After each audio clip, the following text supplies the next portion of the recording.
Hi all, welcome to our channel. మీకు నా story నచ్చినట్లయితే లైక్ చేయండి, షేర్ చేయండి, సబ్స్క్రైబ్ చేయండి, కామెంట్ చేయండి. ఇక స్టోరీలోకి వెళ్దాం. My love episode 3. కళ్ళు మూసిన శివానికి దేవాంశ్ ముఖం కనిపించింది. ఉలిక్కిపడి లేచిన శివాని, నాకేంటి కళ్ళు మూస్తే ఆయన కనిపిస్తున్నారు, నేనేమైనా అతన్ని ఇష్టపడుతున్నానా అని అనుకుని ఇంటర్వ్యూ టైంలో అతని ఫేస్ గుర్తొచ్చి అతన్ని చూస్తుంటే చాలా కోపిష్ఠలా ఉన్నాడు అని అనుకుంది.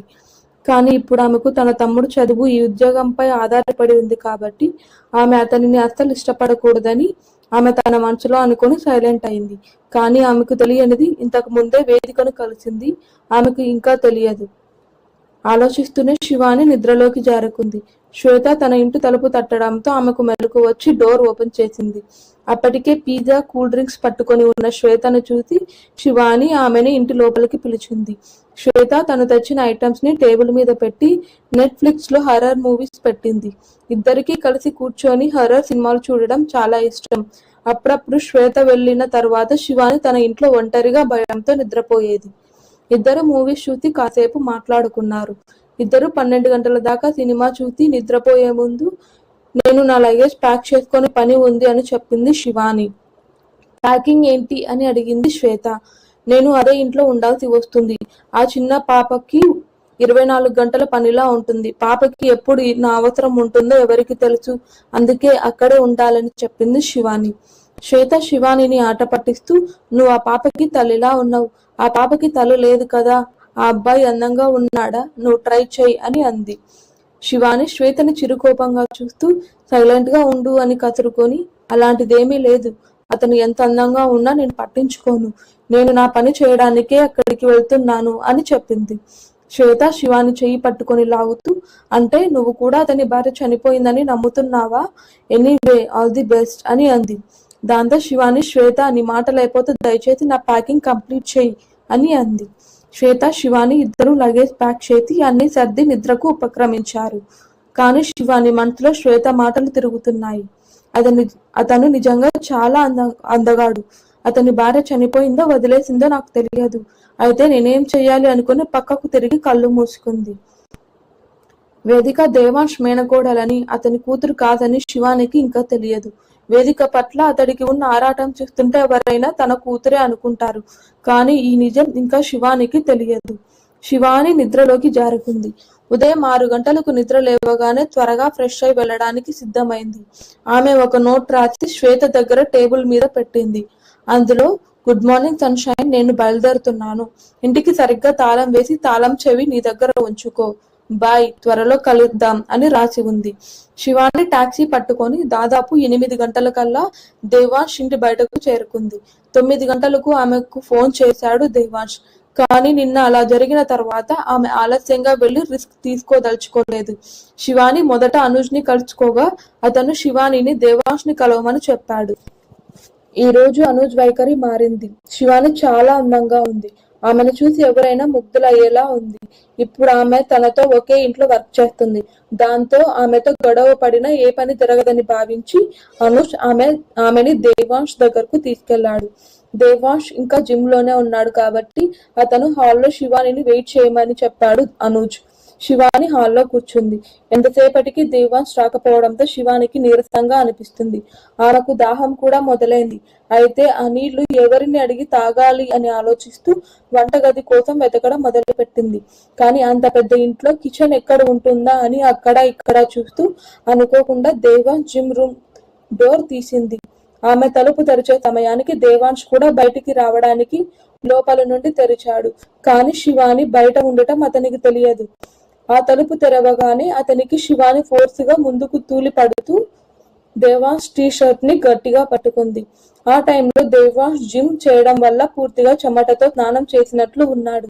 పడిపోకుండా శివాని నడుం చుట్టూ చెయ్యి వేసి పట్టుకొని, మీరు ఇక్కడ ఏం చేస్తున్నారు అని అడిగాడు దేవాంశ్. శివాని వణుకుతున్న స్వరంతో, నాకు దాహం వేసి వంటగది కోసం చూస్తూ ఇలా వచ్చాను అని చెప్పింది. అయితే సునీత గారికి చెప్పాలి, మీకు ఏది కావాలంటే అది అందచేస్తుంది. ఇక నుండి మీరు ఇక్కడికి రాకండి, ఇది రిస్ట్రిక్టెడ్ ఏరియా అన్నాడు దేవాంశ్. మాట్లాడుతున్నప్పుడు దేవాంశ్ శివానిని నిటారుగా నిలబెట్టాడు. కానీ శివాని మాత్రం ఇంకా దేవాంశ్ టీ షర్ట్ ని పట్టుకొని ఉంది.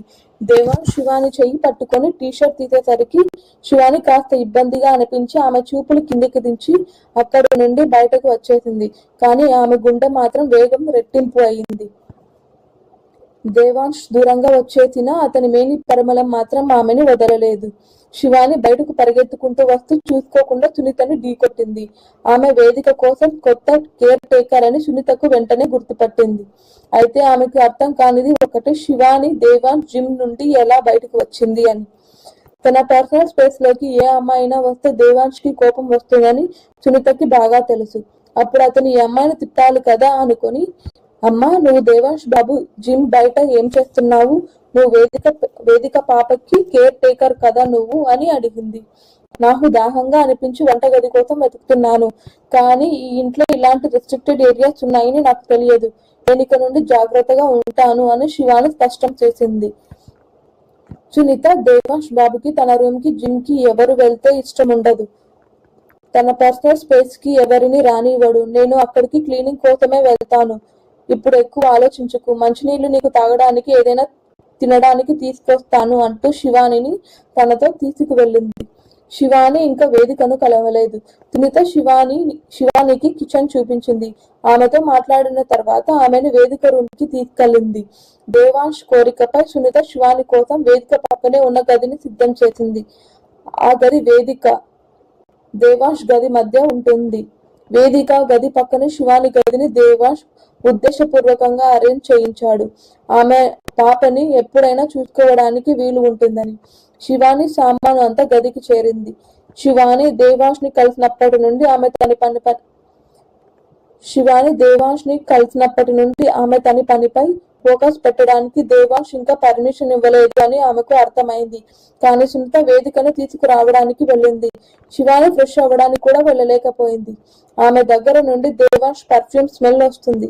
ఇక రోజంతా అలా గడపాల్సి ఉంటుందని అనుకుంది. ఈ పర్ఫ్యూమ్ బాగాలేదని కాదు, ఇది కొద్దిగా ఘాటుగా ఉంది. అందుకే ఆమెకి కొంచెం అన్కంఫర్టబుల్ గా ఉంది.